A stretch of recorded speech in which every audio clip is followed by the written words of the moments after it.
Hello world, friends, family, mates, wives. So last week we left Coolagal Lagoon, just outside Condamine. It's only a short distance down the Condamine River towards Seperate, where the river actually changes name. Junction of the Condamine River, the Ballon River and the Dogwood Creek intersection. So that's where it turns into the Ballon River.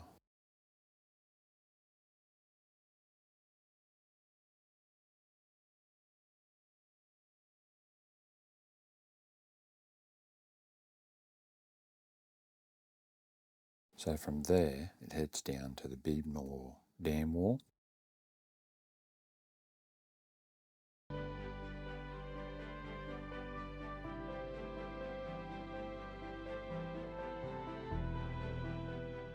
Is the water reserve held back by Beadmore Dam that was constructed in 1969.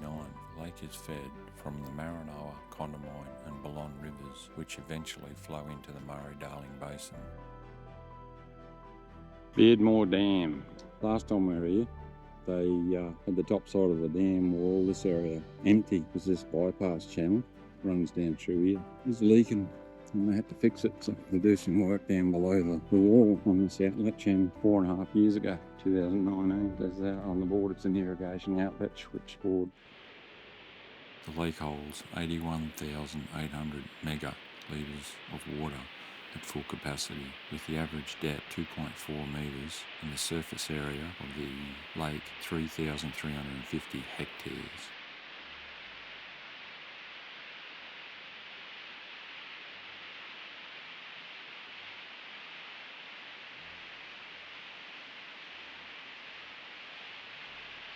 All these little fish down here finning in the top of the water, they're actually carp. Unbelievable. And they're protected because you can't fish near them around this area, so I don't know what they do with all the carp that end up against these walls in these locations. And then from there it goes through St. George.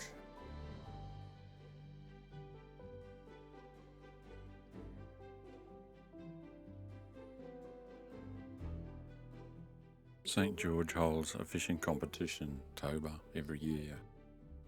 And based on the size of these cod, they're big enough to swallow you. No trick cameraography here. This is just a pink, hazy St. George sunset. And then from St. George, it actually goes to the junction of the Ballon River, the Ballon Minor and Kalgoa rivers. So at this location, it actually splits. One goes east past Durumbandy and to the eastern side of Cubby Station. The other continues further down, joining onto the Darling on the western side of Cubby Station. So then we travel through Durumbandy and then we tie in at the junction of the Ballon River to the Bokhara River. Pretty sure that's how you say it.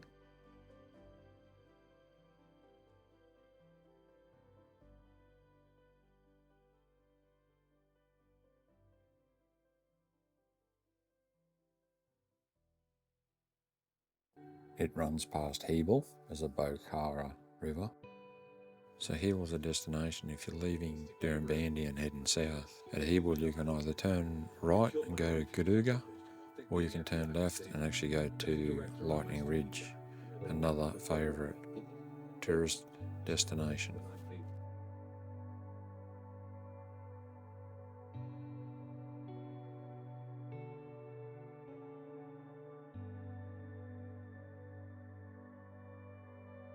And then cruises down to near Gaduga. So when we got to Gaduga, we stayed in the free camp area, and the next morning we actually went and had a relaxing hot bath, which was absolutely amazing to get out of it and then go and have a shower, which they have got there as well. It was very, very refreshing because the journey ahead still had a long way to go.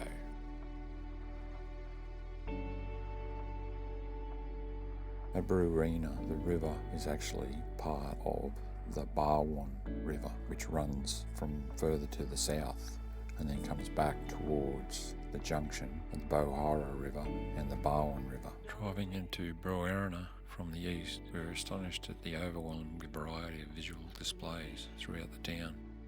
First was the park area on the Barwon River. The Barwon River is 68 kilometres long and is the longest uninterrupted river in New South Wales. Use concrete end walls to the flood mitigation berms is just awesome, and there's several of them as well.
So that location is the junction where the Condamine River on one of the arms actually ties back into the main river system. The other one, off Colgoa River, joins into the Barwon River further downstream slightly. So this is where the junction of the Colgoa River and the Barwon River actually join and become the Darling River. And the Darling River continues all the way down until it actually meets the Murray and becomes the Murray-Darling. So from here, it actually goes down to Burke and ties in to a different river system down there. But that's not something that we're going to look at today. So if I haven't confused you, I've done well.